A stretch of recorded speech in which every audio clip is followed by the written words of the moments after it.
I remember, speaking for myself in elementary school, I was also a little bit quite precocious, where I would grab certain concepts for certain classes quite quickly, and I Hmm. would be done first, and then I would just fuck around. I mean, I would Yeah. just make jokes. I would do this, and I was always getting in trouble.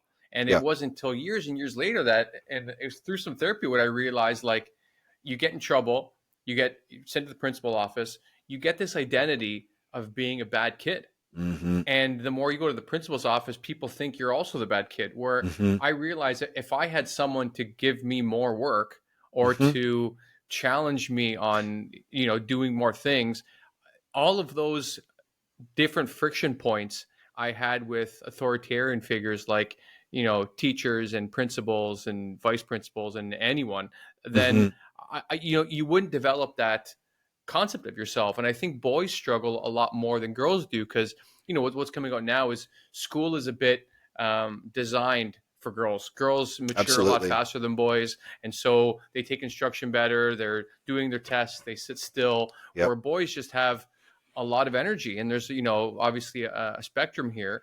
But I think if we had someone that perhaps help different boys in school, I, I think it would maybe help assuage this identity of being a bad kid or being a problem, and all of these things. And Hmm. so I love that you think that would be one of the more easier things to accomplish with AI.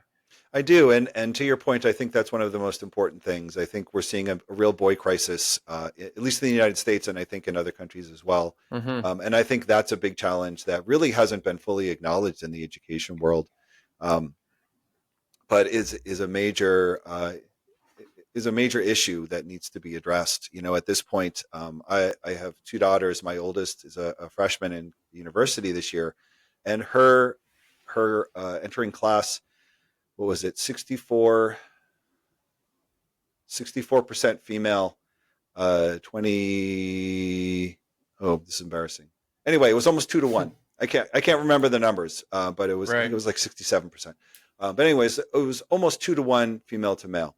And that constitutes a crisis. That's something that we should be worried about. If there were any group where we heard a slippage from approximate parity of participation to a 2 to 1 Totally. ratio, we would be worried about it. Um, so Yeah. Not to hopefully it mention will get the workforce in the future, and right. having these kids that are going more into STEM and maybe not into other things. Like, I think for very good reason, the last 60 years or whatever has been about having more parity and equality for women, but it's Hmm. always been looked at through that lens.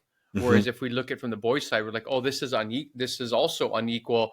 Is it good or bad? And I think most people, I think, would agree that in a university scenario, that higher education has become a feminized world. Hmm. And I don't mean that in like a culture way, just like you said, 2 to 1 girls to boys. I mean, Hmm. we have to fix that. We have to keep more boys engaged somehow, and get them there. And I don't know. I think maybe that's a bigger conversation for this one. But are Right. you seeing any of these conversations happen in your field right now? No, no, absolutely not. Right. And I think the goal should always be to meet the needs of all students. And I Yeah. think, you know, that's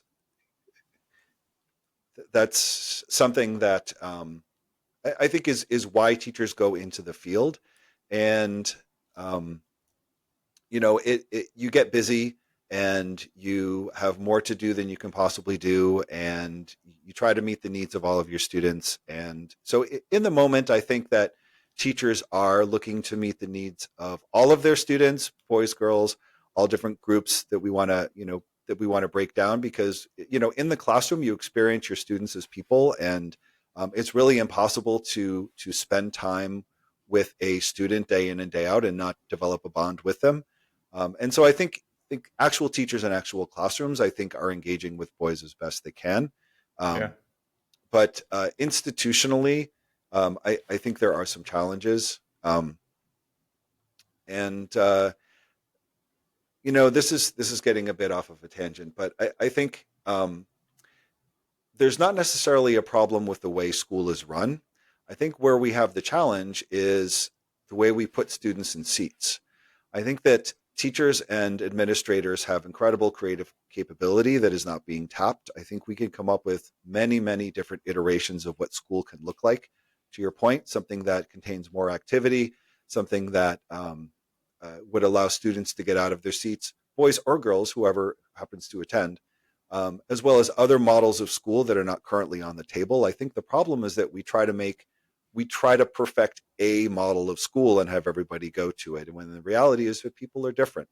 And if instead we focused on refining the system so that students had more flexibility in where they went and they were able to choose a version of school that suited their interests, their needs, their personality, just where they are academically in the moment, I think we'd see a lot more success rather than saying, how do we create the right school? It's more, how do we create a system where students are able to find the right school for them? Right. I mean, that sounds great. Best of luck to all of us. I mean, um, are you creating any, like, I know you're doing, it seems like a lot of consulting, and this book is hopefully going to get you more into the conversation, which would be great.